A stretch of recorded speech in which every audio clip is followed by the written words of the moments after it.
são vários assuntos. Quero conversar com você, mas eu queria só começar primeiro, né? Falar um pouquinho sobre esses novos decretos lá de lockdown em Xangai, por conta do avanço do Covid. A gente já viu que está refletindo muito em vários aspectos. A gente viu hoje um minério despencando, petróleo também em queda. Vimos as bolsas caindo muito por conta, né, dessas preocupações, aversão ao risco, que isso tudo já tem causado, né, os atrasos nas exportações. O próprio nosso índice aqui na sexta-feira fechou numa grande queda, o Ibovespa, e os mercados internacionais também. Quase um terço, né, das mercadorias que saem dos portos de Xangai estão todos retidos. Queria entender um pouquinho da sua visão, né, dos impactos desse bloqueio, que isso pode representar para a economia global, que já está muito sendo castigada por uma grande pressão inflacionária. O Brasil pode ter consequências ainda mais graves por conta deste problema, Dumas? Vai ter, porque quando a gente fala, por exemplo, que sai muito na mídia é o lockdown de uma cidade, mas nós estamos falando de 20 cidades que estão em lockdown na China e 200 milhões de pessoas. É praticamente um Brasil parado, 215 milhões, 200 milhões de pessoas parado, não podendo sair de casa, não podendo trabalhar na indústria manufatureira. E quando a gente fala que está um congestionamento de containers, isso é resultado do lockdown, porque você tem um problema de logística terrestre. Porque essa logística terrestre tem cidades que estão absolutamente isoladas, outras que estão parcialmente isoladas, e aquelas que estão parcialmente isoladas, por exemplo, até os caminhoneiros, o transporte rodoviário fica impactado pela exaustão das testagens dos motoristas. Então, isso acaba acumulando containers e já se estima que só no mês de abril, aí 30% das exportações da China para o mundo já estão prejudicadas. E isso daí significa, veja, você saiu, ou quase saiu, de um choque de oferta do problema do Covid, lá em 2020 e 2021, entrou num outro choque de oferta, que é a crise da guerra da Ucrânia com a Rússia, e agora está com outro choque de oferta. Isso é mais gasolina para a inflação no mundo. E se você tem mais gasolina na inflação do mundo, porque você tem problema de produção de semicondutores, transporte de semicondutores e até insumos farmacêuticos, isso acaba faltando, aumentando o preço, e a economia e os bancos centrais ao redor do mundo acabam puxando a taxa de juros mais ainda. Por isso que essas ações acabam caindo e o preço de commodity, como por exemplo o petróleo, minério de ferro, voltou, mas acaba sofrendo também. Então você tem aí um impacto que vai acumulando. Você já estava com um processo de choque de oferta, outro choque de oferta, agora um terceiro choque de oferta. Puxa vida, não é isso que a economia mundial precisa, né? Então, se a gente já esperava que teria um crescimento menor, pode-se esperar um crescimento menor ainda, e o Brasil vai ser impactado, quer por taxa de juros, e a falta de medicamentos ou dos IFAs, etc., de produtos farmacêuticos ou de semicondutores. Isso tem mais ou menos um prazo de 6 a 9 semanas, que é o prazo que o container deveria chegar aqui. Então, mais um prazo, se continuar mais umas 2 ou 3 semanas, nós vamos sentir esse impacto aqui de falta de produto.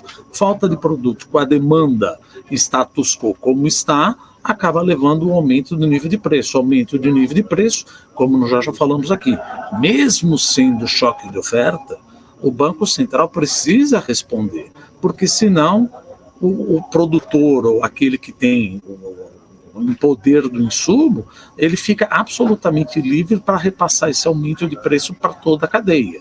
E economia, a gente já sabe, você tem que trabalhar para a maioria, o bem-estar da maioria da população, não de minorias.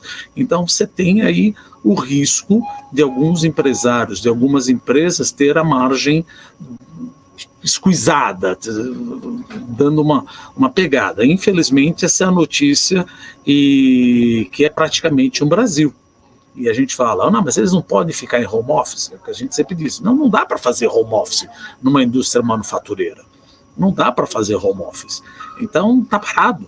Está parado. A política de Covid-0 é estranha, porque você não vai eliminar o Covid completamente. É um vírus que veio para ficar, pelo amor de Deus, não sou infectologista, mas você vai ter mutantes desse vírus aí, mutações, etc., que fácil você estabelecer uma política de Covid-0. Agora, conversando com o pessoal da China e vendo muitas vezes vídeos que chegam para a gente, são famílias completamente isoladas, e às vezes isoladas dos filhos, que ficam em campos separados da família.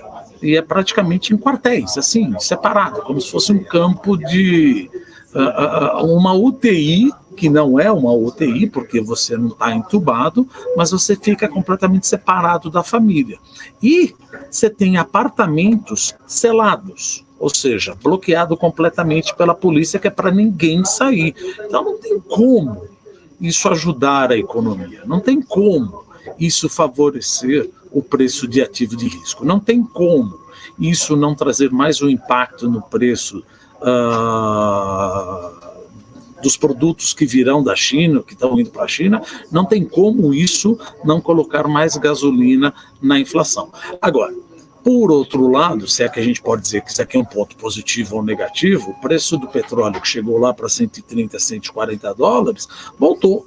Ou seja, se ele está caindo, isso daqui pode ser um alento às expectativas inflacionárias, mas não é só disso que a gente vive.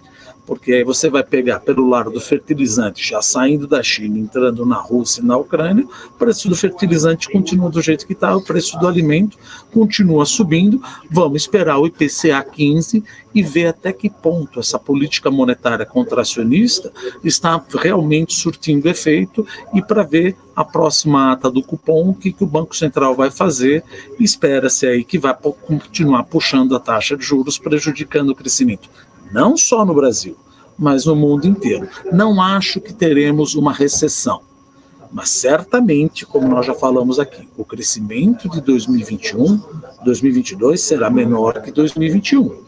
O Partido Comunista Chinês decretou que a meta de crescimento para 2022 da China deveria ser 5,5.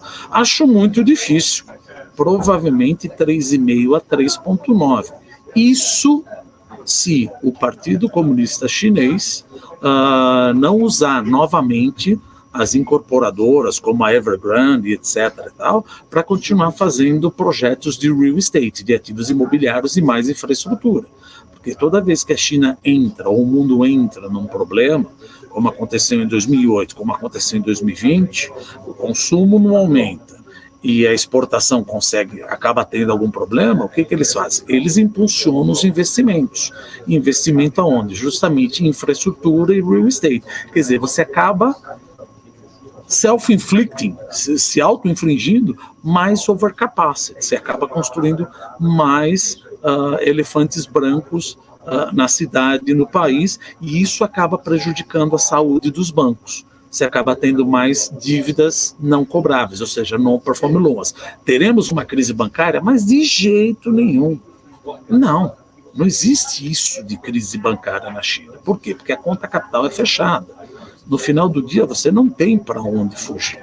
O limite que você tem por ano para converter é 50 mil dólares. Então, você não pode fugir, como aconteceu com Tailândia, Malásia, Indonésia, Coreia, Singapura, em 97 e 98, onde você tinha o fenômeno sudden stop, ou qualquer problema, você podia fugir para os Estados Unidos e procurar melhores retornos. No final do dia, você vai acabar nos principais bancos estatais. Então, apesar de isso prejudicar o crescimento, apesar de a China continuar com mais repressão financeira para limpar os vindouros non-performing loans dos bancos, não existe a menor possibilidade de crise bancária. Agora, um crescimento menor, com impacto em commodity e com inflação maior por causa do choque de oferta, isso a gente pode esperar sim.